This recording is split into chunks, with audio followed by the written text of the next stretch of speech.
I come to you in the name of one God, Father, Son, and Holy Spirit.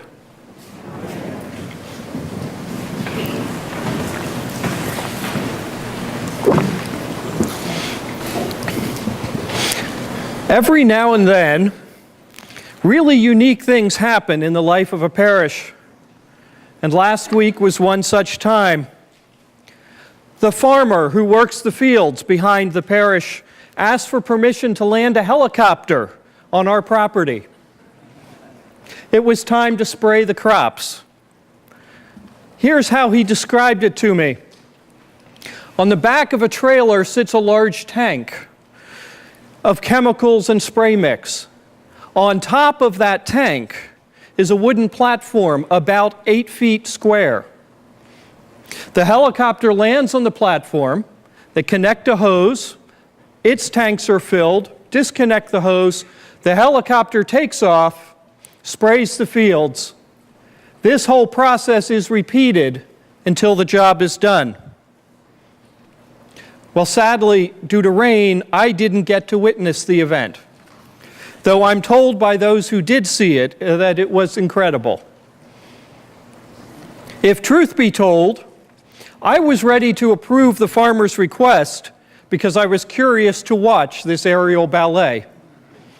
I thought that the photos and entertainment value alone justified this worthwhile and unique endeavor. And as much fun as it might have been to watch, for the farmer, this is serious business. Weeds diminish the growth of his crop. Matthew 2 brings us serious business in a parable. Though it may sound familiar, it's unique to Matthew. As we learn, God sows the good seeds in the field. Following the preparation of the soil, the devil sows the seeds of evil in the same fertile ground. We're now facing the farmer's dilemma: desirable crops and destructive weeds, all benefiting from the fertile ground, the plentiful rain, and the available nutrients. The farmer's response is to spray the crops with herbicide. God's response is to wait. We might ask, why did God allow the weeds to be sown in the first place? Certainly a valid question. Why is there evil in the world? And though we have ideas about the topic, it's truly not one that we will be able to answer in this life. Our next question might be, why did God not step in when the weeds began to grow? He waited until the harvest to pull out the weeds and the wheat, because attacking the weeds before the time was right might damage the wheat. The undesirable crop would then take with it that which we desire. The damage would be done. The disciples, as was often the case, asked Jesus what all this meant. And he gave them an answer. But perhaps not the only answer. Yes, the good seeds are the children of the kingdom. But deep within each child of the kingdom is a fertile field. A field where God plants thoughts and ideas so that they may germinate, and filled with the Holy Spirit, we may do God's work here on earth. St. Ignatius of Loyola would describe this field as ripe with motions of the soul, our inner thoughts, imaginings, emotions, inclinations, desires, feelings, repulsions, and attractions. And just like the parable, the fields that are within our hearts and minds also receive the seeds of the evil one. The description that St. Matthew provides gives me an interesting visual. Collect the weeds first and bind them in bundles to be burned. If the weeds are to be collected first, they are most certainly not larger than the wheat. They are certainly not smaller than the wheat. Getting ahead of myself. For if they were smaller, you would simply harvest the wheat and leave the weeds behind. The weeds must be taller than the wheat, allowing you to grab the weeds and put them in bundles and leaving the wheat to be harvested later. How often do our undesirable thoughts, desires, and emotions seem to be much larger and more prominent than our healthy crop of God-inspired motions of the soul? There is no simple herbicide to eliminate the weeds in our soul. They're there, and as every farmer and gardener knows, they're a simple fact of life. The good and the bad both grow in fertile soil. The solution is a healthy dose of discernment. Discernment is a time when prayer and action meet, and we can harvest the wheat and burn the weeds.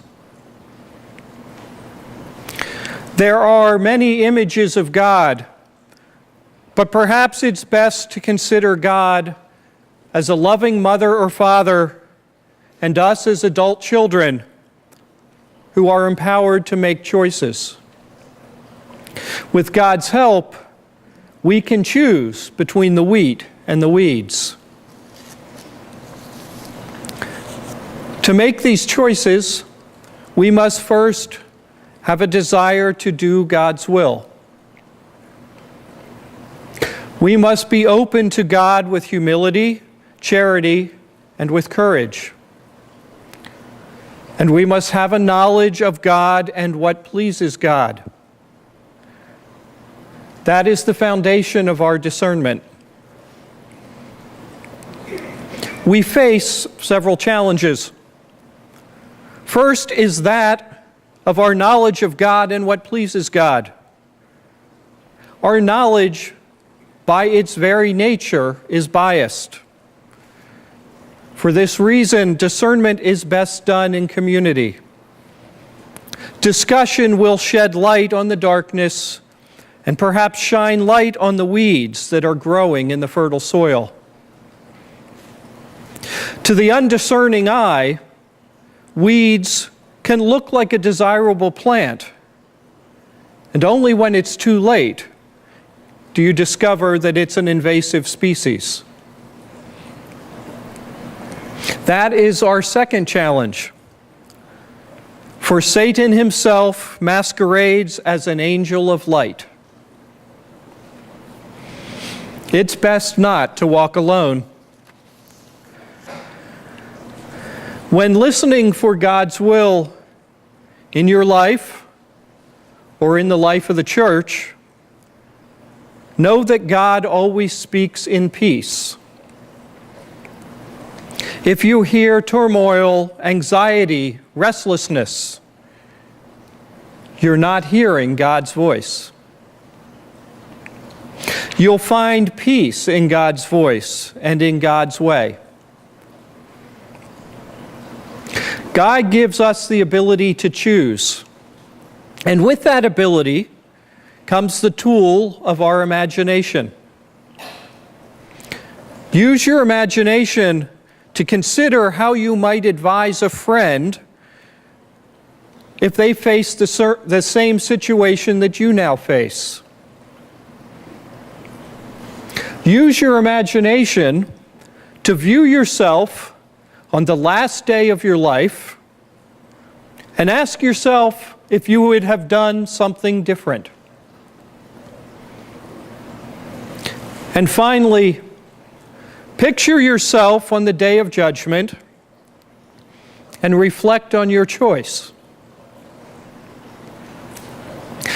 Discernment brings forth the answers so you can be at peace with your choice.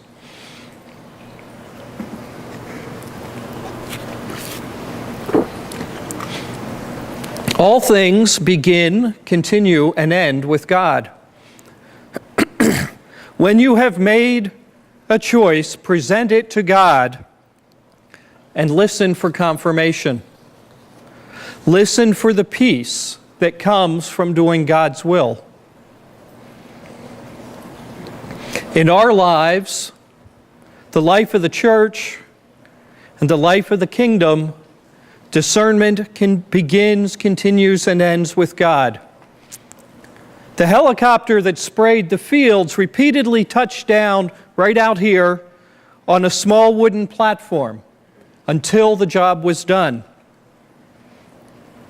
For us and for the church, discernment continues until the final day. Then the righteous will shine like the sun in the kingdom of their Father.